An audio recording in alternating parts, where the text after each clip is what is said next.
ಬೆಂಗಳೂರಿನ the Rameswaram ಕೆಫೆಯಲ್ಲಿ bomb ಸ್ಫೋಟ ಪ್ರಕರಣ ಇಡೀ ಬೆಂಗಳೂರನ್ನೇ ಬೆಚ್ಚಿ ಬೀಳಿಸಿತು. ಒಂದು ಕಡೆ ಬಾಂಬರ್ಗಾಗಿ ತೀವ್ರ ಹುಡುಕಾಟವನ್ನು ನಡೆಸ್ತಾ ಇದ್ದಾರೆ ಪೊಲೀಸರು, ಮತ್ತೊಂದು ಕಡೆ ಸರ್ಕಾರಕ್ಕೆ ಬೆದರಿಕೆಯ ಮೇಲೊಂದು ಬಂದಿದೆ. ಹಾಗಾದ್ರೆ ಈ ಮೇಲ್ ಮಾಡಿದ್ದು ಯಾರು, ಆ ಮೇಲ್ನಲ್ಲಿ ಅಂತಹದ್ದೇನಿದೆ, ಬನ್ನಿ ಅದನ್ನೇ ನೋಡ್ಕೊಂಡು ಬರೋಣ. ರಾಜಧಾನಿಗೆ ಮತ್ತೊಂದು ಬಾಂಬ್ ಬೆದರಿಕೆ. ಸರ್ಕಾರಕ್ಕೆ ಇಮೇಲ್ ಮೂಲಕ ಬಾಂಬ್ ಬೆದರಿಕೆ.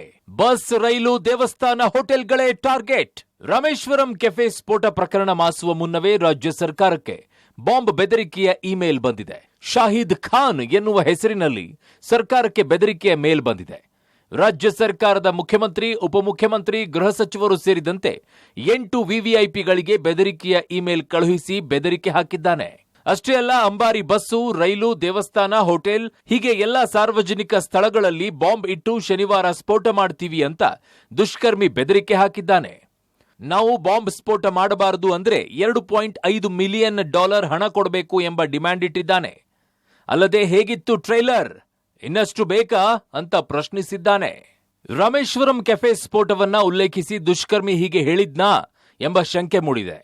ಈ ಬೆದರಿಕೆ ನಿಜಾನೋ ಸುಳ್ಳೋ ಎಂಬ ಬಗ್ಗೆ ಪೊಲೀಸರು ತನಿಖೆ ನಡೆಸಲಿದ್ದಾರೆ ಅಂತ ಡಿಸಿಎಂ ಡಿಕೆ ಶಿವಕುಮಾರ್ ಹೇಳಿದ್ದಾರೆ. ಮೇಲಲ್ಲಿ ಬಂದಿದೆ, ಸಿಎಂಗೂ ಮೇಲಲ್ಲಿ ಬಂದಿದೆ. ನಾವು ಅದನ್ನು ನಮ್ಮ ಪೊಲೀಸ್ ಕಮಿಷನರ್ಗೆ ಕಳಿಸ್ಕೊಟ್ಟಿದ್ದೀವಿ. ಬೋಗಸ್ಸು, ಫ್ರಾಡು, ನಿಜಾನೋ ಸುಳ್ಳು, ಬ್ಲ್ಯಾಕ್ ಮೇಲರು ಏನು ಗೊತ್ತಿಲ್ಲ. ತಕ್ಷಣ ನಮ್ಮ ಪೊಲೀಸವ್ರು ಕಳಿಸಿದ್ದೀವಿ. They are on the job. ಇನ್ನು ಅಂಬಾರಿ ಉತ್ಸವ ಬಸ್ಗೆ ಬಾಂಬ್ ಬೆದರಿಕೆ ಬರ್ತಾ ಇದ್ದಂತೆ ಕೆಎಸ್ಆರ್ಟಿಸಿ ಫುಲ್ ಅಲರ್ಟ್ ಆಗಿದೆ. ಅನುಮಾನಾಸ್ಪದ ವ್ಯಕ್ತಿಗಳು, ವಸ್ತುಗಳು ಕಂಡು ಬಂದ್ರೆ ತಕ್ಷಣವೇ ಮಾಹಿತಿ ನೀಡಬೇಕು ಅಂತ ಸೂಚಿಸಲಾಗಿದೆ. ಕೆಎಸ್ಆರ್ಟಿಸಿಯ ಅಂಬಾರಿ ಬಸ್ನಲ್ಲಿಯೂ ಕೂಡ ಬಾಂಬನ್ನು ಇಡ್ತೇವೆ ಎನ್ನುವಂತಹ ಒಂದು ಬೆದರಿಕೆಯನ್ನು ಹಾಕಿದ್ದಾರೆ. ಹೀಗಾಗಿ ಕೆಎಸ್ಆರ್ಟಿಸಿ ಸಹ ಫುಲ್ ಅಲರ್ಟ್ ಅನ್ನ ಆಗಿದೆ. ಕೆಎಸ್ಆರ್ಟಿಸಿಯ ಮೆಜೆಸ್ಟಿಕ್ನ ಬಸ್ ನಿಲ್ದಾಣದಲ್ಲಿ ಅಂಬಾರಿ ಬಸ್ಗೆ ಹೋಗ್ತಕ್ಕಂತಹ ಒಂದು ಪ್ರಯಾಣಿಕರ ಲಗೇಜ್ಗಳನ್ನು ಚೆಕ್ ಮಾಡುವಂತಹ ಒಂದು ಕೆಲಸಕ್ಕೂ ಕೂಡ ಮುಂದಾಗ್ತಾ ಇದ್ದಾರೆ.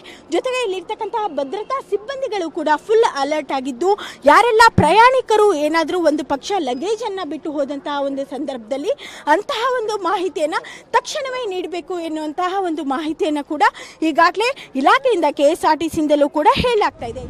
ಭಯೋತ್ಪಾದಕರು ಹಣಕ್ಕೂ ಬೆದರಿಕೆ ಹಾಕ್ತಾರಾ ಅನ್ನೋದೇ $1 ಮಿಲಿಯನ್ ಪ್ರಶ್ನೆ ಆಗಿದೆ. ಪ್ರಕರಣವನ್ನ ಗಂಭೀರವಾಗಿ ಪರಿಗಣಿಸಿದ್ದು, ಸುಮೋಟೋ ಪ್ರಕರಣ ದಾಖಲಿಸಿಕೊಂಡಿರೋ ಸೈಬರ್ ಕ್ರೈಂ ಪೊಲೀಸರು ಆರೋಪಿಯ ಪತ್ತೆಗೆ ಬಲೆ ಬೀಸಿದ್ದಾರೆ. Muralidhar, crime bureau, public TV.